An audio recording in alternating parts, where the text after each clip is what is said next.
Hello, my name is Harriet Tinker, and I'm the director of the Canadian Multicultural Education Foundation, or as we call ourselves, CMEF. I would like to begin by acknowledging that we are located on Treaty 6 territory, the traditional lands of First Nations and Métis. Edmonton is and has been home to diverse Indigenous nations and peoples, including the Cree, Blackfoot, Métis, Nakota Sioux, Iroquois, Dene, Ojibwe, Soti, Anishinaabe, Tutina, Inuit, and many others. They have called these nations home since time immemorial. As a multicultural organization, CMEF acknowledges the Treaty 6 land and territories of our First Nations. This is a reminder to us to continue learning about Indigenous communities, as well as create meaningful relationships with them and promoting recognition of their history, languages, and traditions. This is our commitment to action. The Canadian Multicultural Education Foundation is a not-for-profit organization founded in Edmonton, Alberta on October 1st, 1990. Our mandate is to strengthen the multicultural fabric of Canada through educational and community programs. I am so proud to say that CMEF has steadfastly developed and offered innovative programs in response to emerging needs and realities. At this time, it is my pleasure to introduce the New Horizons Seniors Project, featuring videos developed and produced collaboratively during the COVID-19 pandemic by an intergenerational and multicultural team of seniors and youth for seniors and youth. This project has been made possible by the support of the Government of Canada's New Horizon for the Seniors Project. Thank you.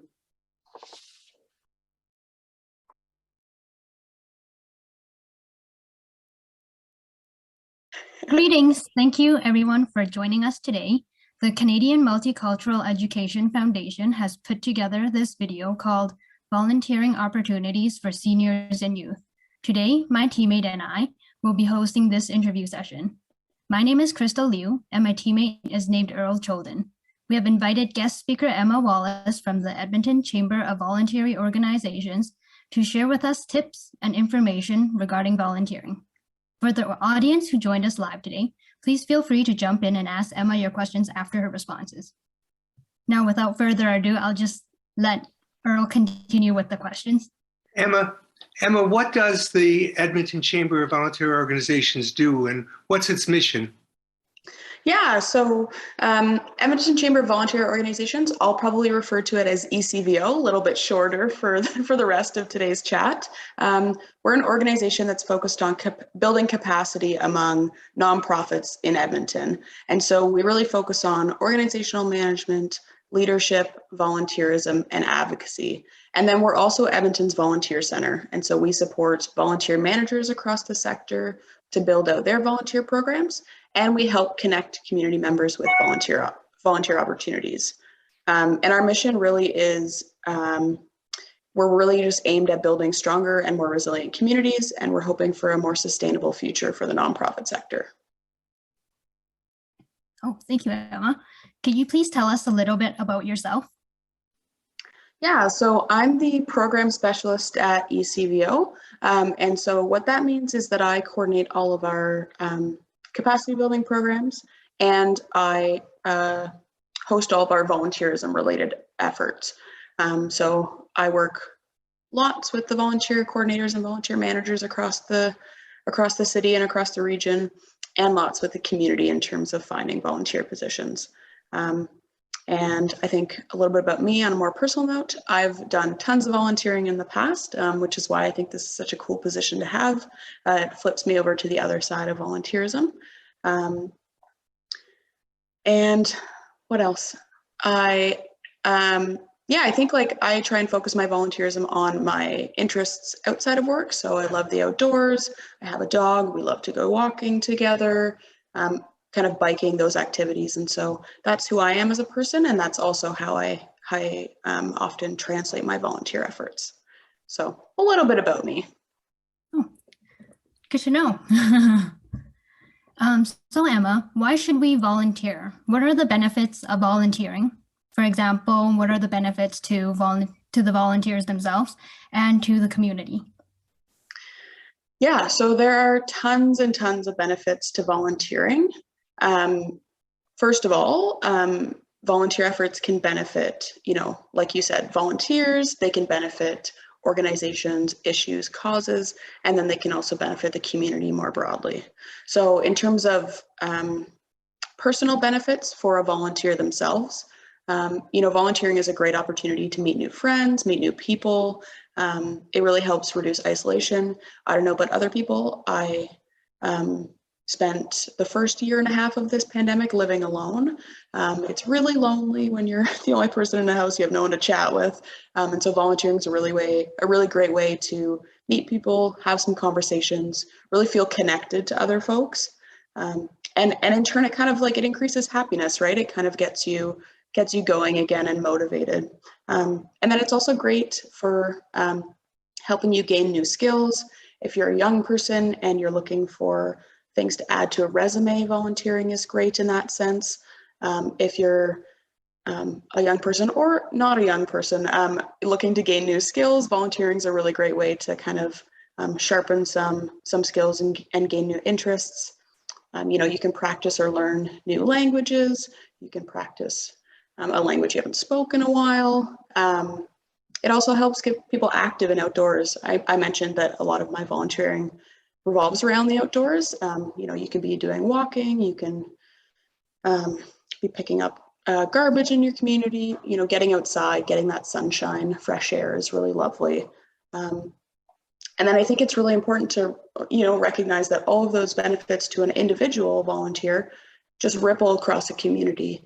As you meet people, as you support the community by picking up garbage or doing street campaigns or whatnot, you're supporting your community to have those same benefits. You're bringing people together, you're cleaning up a space, you're increasing happiness, and you're making people proud of their community. And so I think it's really a dual benefit there. It really, it ripples across a whole community, which is just awesome. And then if you're someone who volunteers for an organization, volunteers are the foundation of the nonprofit sector.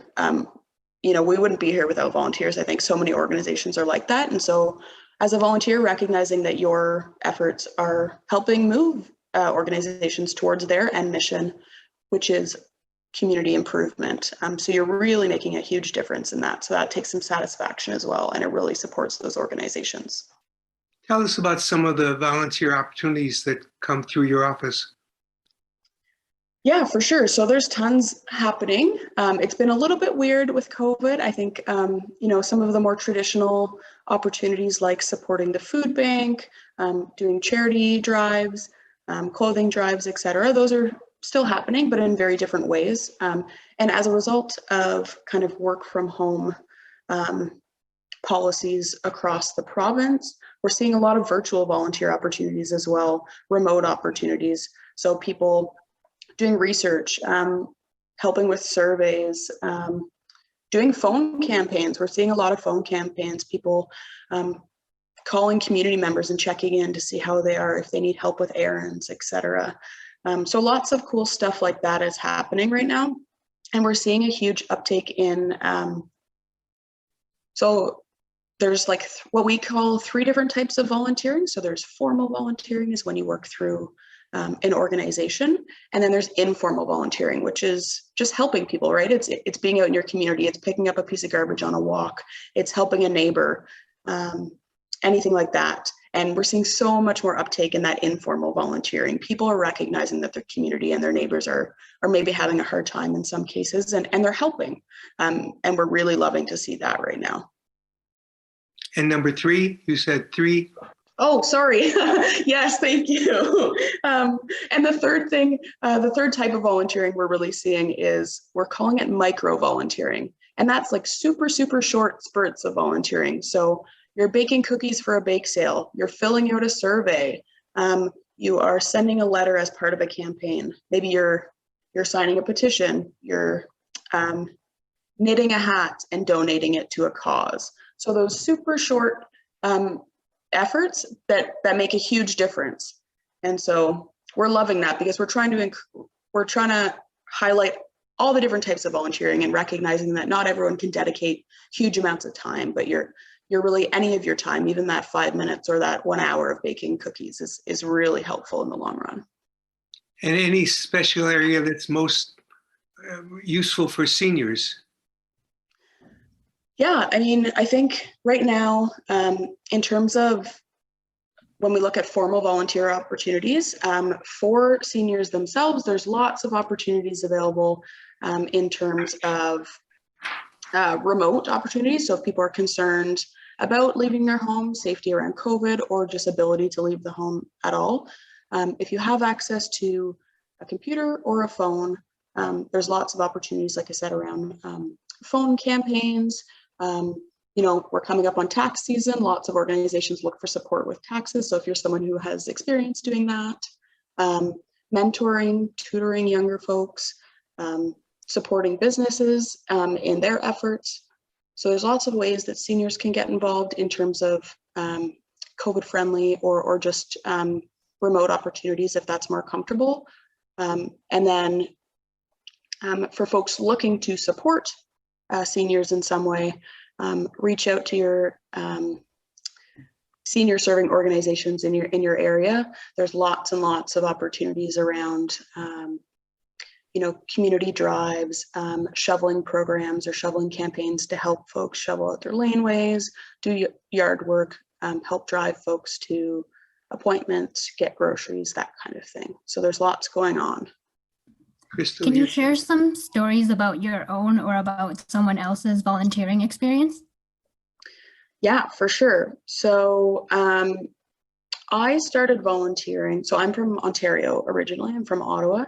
And I actually started formally volunteering anyway in high school. So we're required to do 40 hours of formal volunteer work before we could graduate. And so that's when kind of the idea of formal volunteering really came on my radar. And at the time I was playing hockey. I was playing a lot of sports. And so I started volunteering by coaching younger hockey players, younger teams, doing power skating, stuff like that. Helping out with practices. And then that's really how I started. So, if you're someone who enjoys sports or you have kids in sports, volunteering to coach their teams is a great way to do that. And then nowadays, my volunteering looks a lot different. So I volunteer with a nonprofit in Edmonton right now in 2 different capacities. So I help with their street campaigns. So we drop off flyers, surveys, kind of information around safety at people's doors. And I do that about once a month, and it's usually a 4 or 5 hour shift. And my dog Odie and I go out and we door knock and walk through the neighborhoods for about 3 or 4, sometimes 5 hours once a month, which is lovely. And then I also do some remote volunteering. And so I support the organization with research and community engagement needs. And this one is done remotely. So it's on my own time from the comfort of my place with the laptop. And it's a bit more of a kind of like a longer term commitment. So whereas the street campaigns that I support, it's once a month, it's 4 hours and I'm done.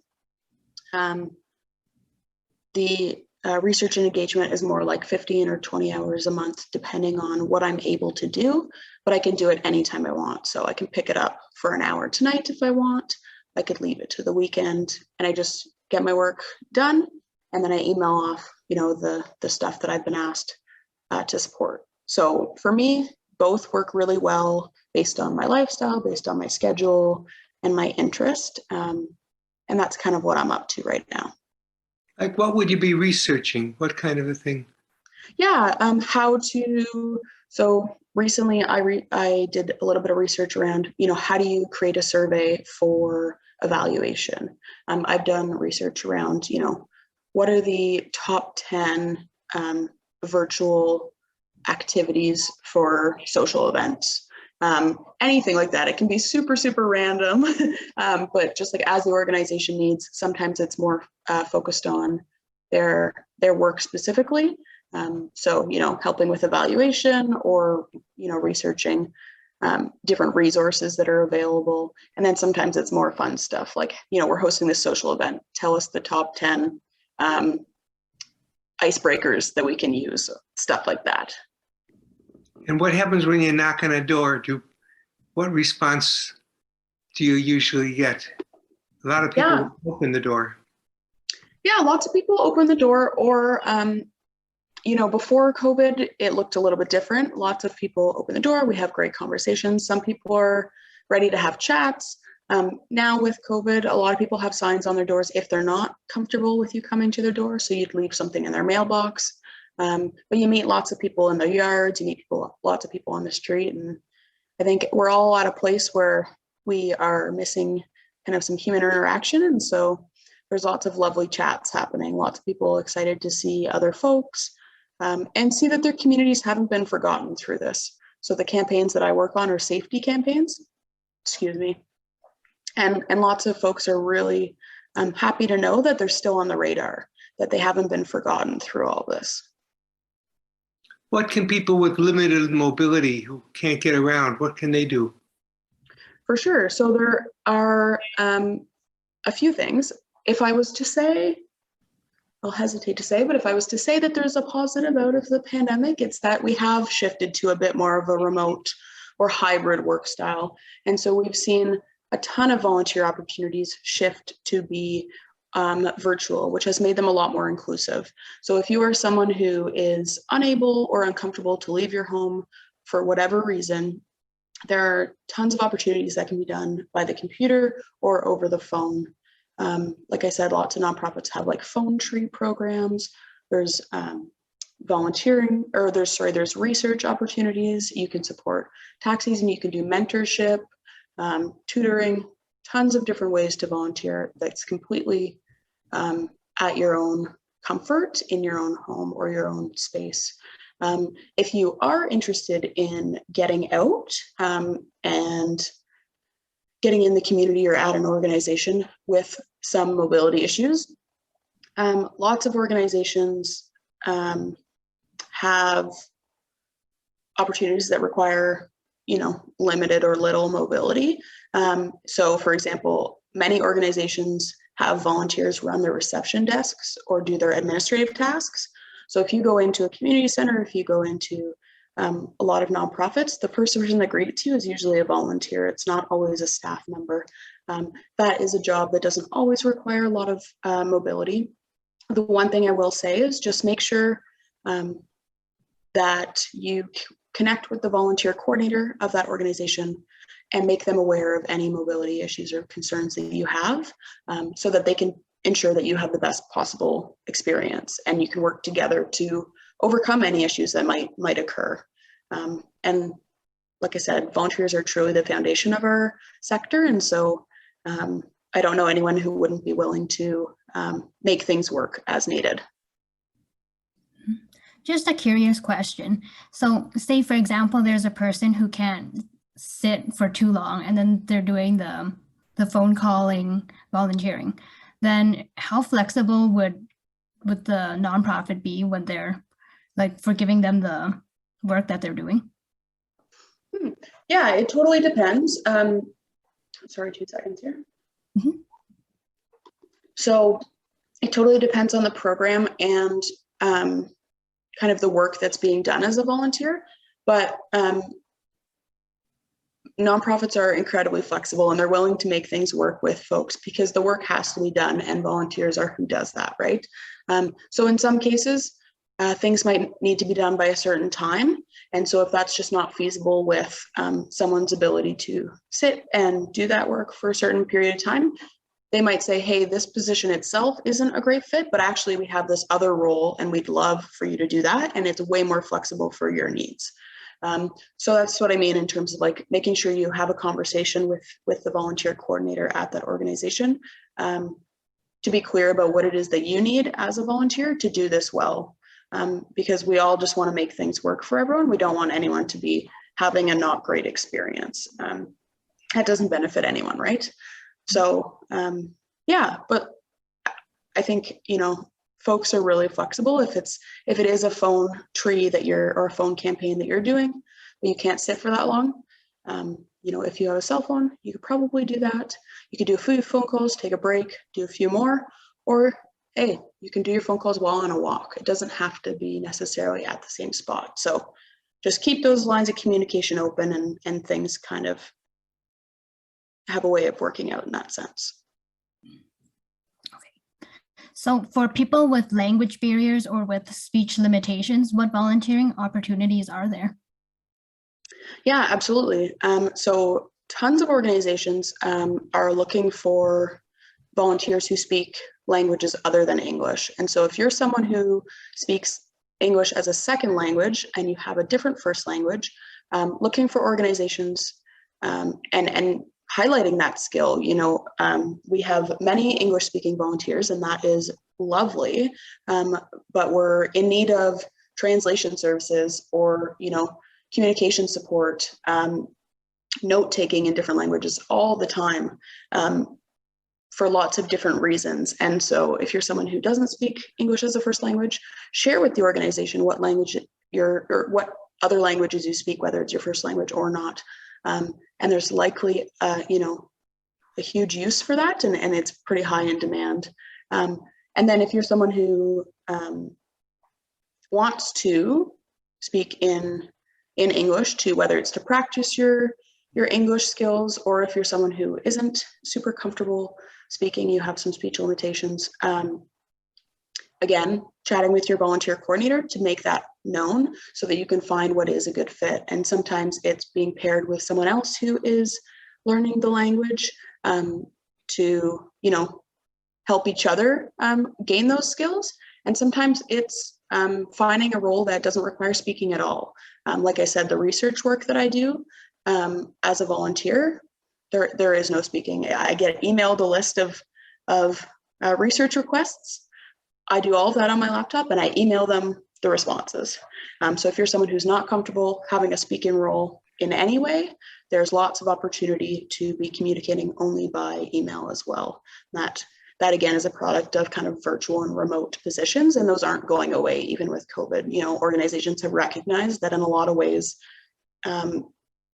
virtual and remote positions have become more inclusive. And so if that's something that you are interested in, just kind of flag that with the volunteer coordinator, and that can likely happen. I walk into an agency to volunteer. What can I expect from the agency? Well, it looks very different right now, mostly because you can't walk into a lot of agencies to volunteer. Okay, Yes, yeah, so a lot of organizations are still closed to public, but if you phone or email someone and you're like, hey, I want to volunteer, you're likely going to expect the following.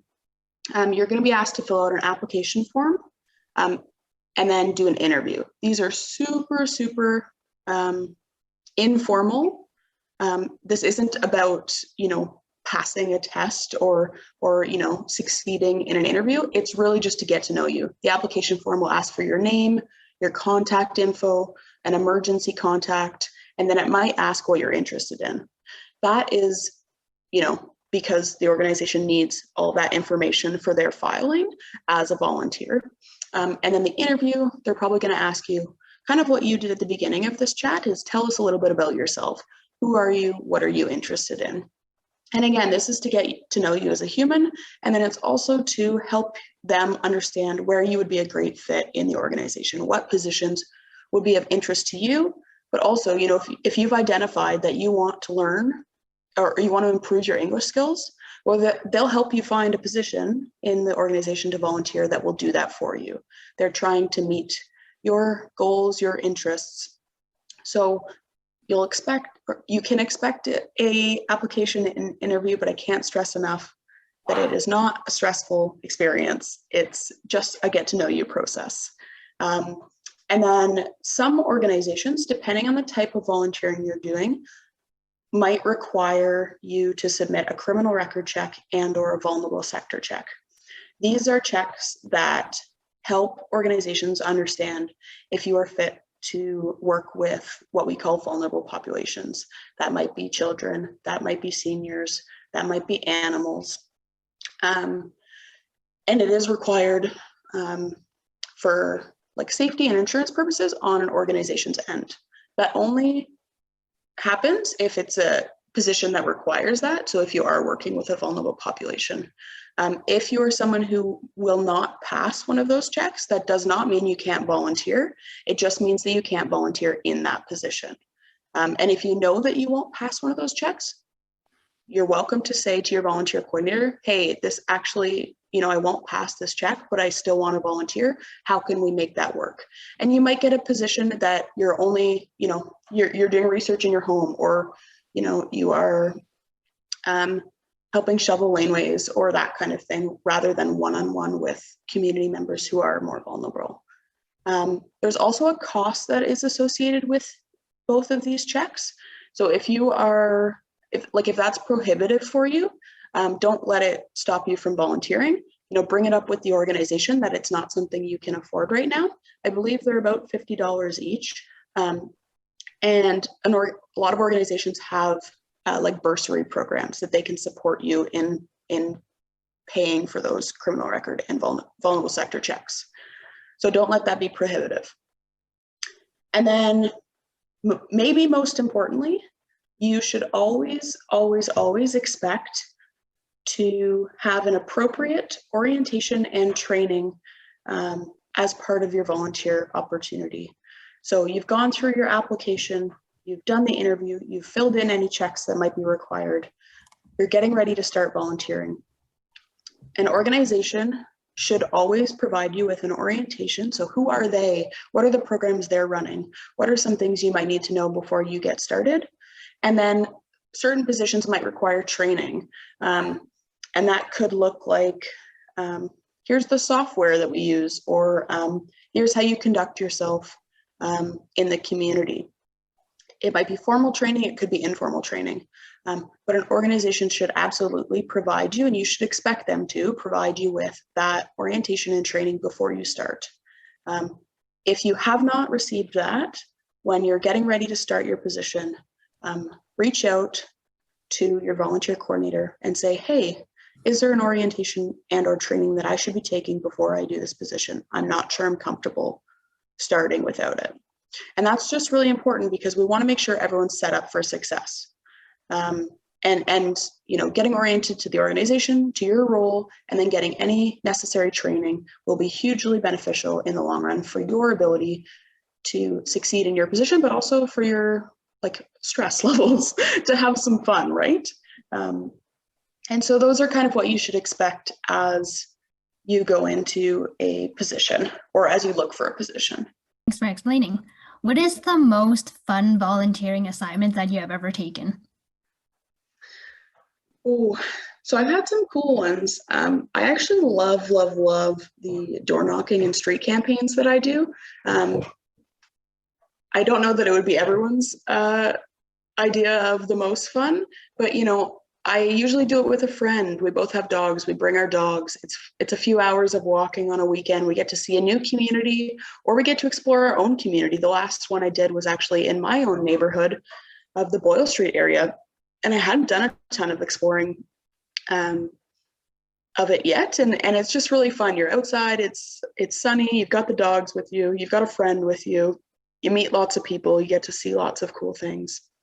And so I think that's a really fun opportunity. Yeah, I'll say that. What's the most unusual volunteer experience you've heard about? I think there's some strange ones out there. I don't know that I've had an unusual experience myself, but lots of people end up doing things, specifically when you're volunteering with like children, where you end up dressed up in kind of funny costumes that you're not used to, or you end up being part of a theater play that you didn't expect to. You show up one day and you're now part of a play in front of a community or something. There's some really funny ones out there. And then, well, my favorite that I've seen is on Clean the Earth Day. So on the day where lots of people go out and pick up garbage around the community and around the river valley, is often themed. And so you see people walking in themed costumes. And so they might be dressed up as a trash can, picking up trash, which is always hilarious to me. So there's some interesting positions out there. You can tell that people are having fun. What kind of problems do people usually run into when they're volunteering, and how can they avoid these problems? Yeah, so a couple of things come to mind here for me. One of the biggest ones is that people often overcommit in their volunteer roles. And so, lots of people, myself included, volunteer because they want to meet new people. They maybe are a little bit bored and need to fill their time. Or it's if you're gaining new skills. And so they take on more than they can possibly do. And it's not quite enjoyable anymore. It becomes more like work instead of volunteering, which is meant to be a little bit more on the lighthearted or fun side. And this can happen for a number of reasons. Like I said, people want to fill their time and keep busy. Or, often what happens too is if you're supporting people in your community, you can feel responsible for those people, and you can feel like you want to help, and then you can't shut it off, and it becomes quite cumbersome. So these are both valid reasons, but overloading yourself can be really problematic. It can result in exhaustion, frustration, and it actually tends to reverse the benefits of volunteering that we talked about earlier. Instead of it being fun or reducing isolation, increasing happiness, it's actually doing the opposite, because you're dedicating your entire available time to one thing. So you're actually not getting all those benefits out of volunteering. Volunteering is supposed to be really fun and get you out. It's not necessarily supposed to be, a burden or a job. So that's like a really big problem we see often. One way to kind of combat that is to remember, a couple things. First is to remember that you are not responsible for essentially solving the world's problems, right? Like, we tend to take on a lot. So remember that self-care is important. Your life is important. Free time is still important. So even though you're trying to fill all your time because you may be lonely, or you're really trying to gain new skills, you still really do need time for yourself to decompress and whatnot. And then, it is a bit of a balance. It takes some time to realize or to learn what works for you. So when I started volunteering, I was only doing the street campaigns. When I moved to Edmonton and started volunteering, I was only doing the street campaigns, 4 hours a month. I was like, that's what I wanted to start with. I didn't know how much time I would have. And I realized after about a month and a half that was nowhere near enough for me. I had free time. I was alone, living alone. It was COVID. It was a lot. And so I jumped right into volunteering also by doing that research work. I do about 15 to 20 hours a month. It's working for me right now, but as life gets busier, that might be too much. It might become overwhelming, and I might have to reduce that to 5 hours or 10 hours a month. It becomes a bit of a balancing act. It's not always perfect. Sometimes it works for you, sometimes it doesn't. And I think just being flexible and recognizing what works, what doesn't in different times kind of helps you realize that balance of, not overburdening yourself. Is it a problem to tell the agency, no, I can't do another one? Not at all. So, the reality is we're all human and we need breaks and we need whatnot. So, sometimes if you've committed and you're in the middle of a piece of work, they might ask you to finish that piece of work. They might extend a deadline. They might say, oh, okay, no, you're like, if you need the break, you need the break. We'll move a different volunteer into this. It totally depends on the project, but no organization should ever say, no, like you have to do this. You can't take a break. Right? Like you are a volunteer and you are supporting their work, and they recognize that, and we all work together to make things smooth for you. And then also, sorry, go ahead. Do many seniors volunteer?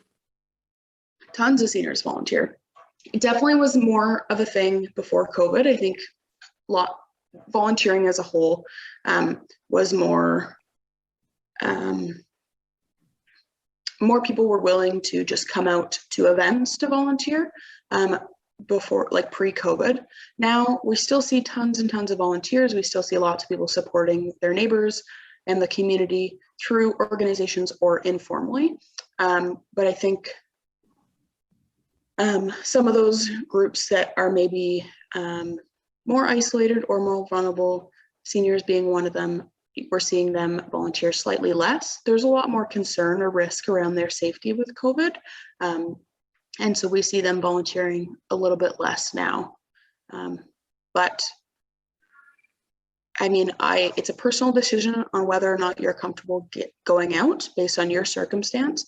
I will just say that our nonprofit organizations have worked incredibly, incredibly hard to have the best and the most safe protocols they possibly can to have volunteers in the community. And the ones who weren't able to provide the most safe, kind of protocols for a variety of reasons, whether it's because of their clients or otherwise, have stayed virtual, and they only are doing virtual positions.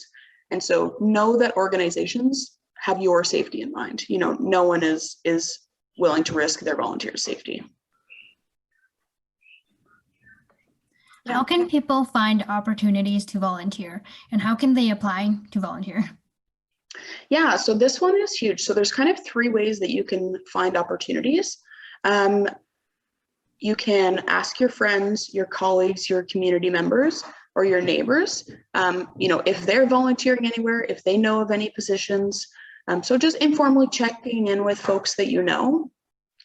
You can also check out 211, which is like a community line. You can call or check their website, and you literally just dial 211, and they have different ways that you can get involved with your community. And then you can pop into a community league or like a local senior center, and they're always willing to help you find different ways to volunteer. And then the one that we would suggest the most, you do require a computer or a phone that has internet, but there's a platform called Volunteer Connector, and it's volunteerconnector.org. And this is a platform that has thousands of volunteer opportunities posted on it. There's hundreds of organizations across Edmonton region and across Alberta that post volunteer opportunities on this platform. And you can search for opportunities, like you can filter by your location, your interest, by COVID-19 protocols, by your mobility, whether they're remote or in person, one time or long term. So there's lots of different ways to search through this platform. And then once you've narrowed down the search and you found kind of a few opportunities or one opportunity that you're really interested in, you can actually connect with that organization directly through the platform. And you can say, apply now, or, connect me with someone at the organization, and you can chat with them. And so that is, I would say, the easiest way to find a position that interests you. Like I said, does require something with internet, so a phone or a computer with internet. Lots of organizations still have their doors closed, and so you can't always go in as a member of the public to use their computers, but all of the libraries are still open. So if you're not someone who has access to your own computer or phone, check out your local library and you can go on this website. Otherwise, you can call 211, you can stop into a community league, or connect with like a senior serving organization, or you can just ask your friends or your colleagues, what kind of volunteer opportunities are they doing? Have they seen anything? And go from there. Repeat the name of that site again, please. Yeah, it's called the volunteerconnector.org. One word, volunteerconnector.org. Yeah. Thank you. And yeah, I'm happy to we can plug that. I can do like a little tutorial or something if you'd like at some point. That'd be great. Mm-hmm. Crystal, you're going to tie it together? Does anybody have any more questions that they want to ask? No, I'm okay. Oh, okay. Okay, well, thank you, Emma, for providing us your really insightful responses. I definitely learned a lot today. And then I really enjoyed what you said about how volunteering is supposed to be fun. I think a lot of times people do forget about that sometimes. Mm-hmm. Yeah, it could be another job, and that's not really.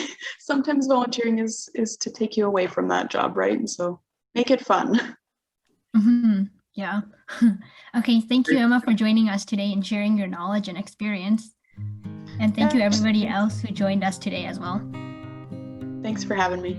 Nice to meet you, Emma.